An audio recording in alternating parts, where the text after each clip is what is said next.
Проектът за изграждане на петролопровода Бургас-Александруполис трябва да продължи. Решението е взето на общо събрание на акционерите и на надзорния съвет на проектната компания Трансболкан Пайплайн в Рим. Всички са подкрепили идеята, че проектът за тръбата трябва да бъде продължен, включително и допълването на доклада за оценка на влиянието върху околната и социалната среда. Документът беше върнат от Българското екоминистерство през октомври миналата година заради пропуски. Даден е срок от няколко месеца инвеститорът да направи допълнение. В края на февруари трябва да излезе преработения и допълнен доклад. По-рано тази седмица пък се появи информация, че Русия има намерение да се откаже от участие в проекта.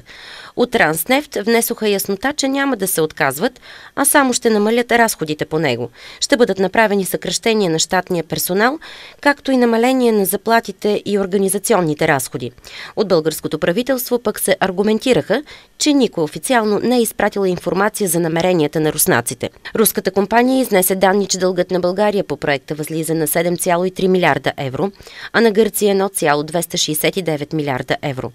България би трябвало да плати настоящите си задължения до 20 март тази година и да продължи по-нататъчното финансиране на проекта.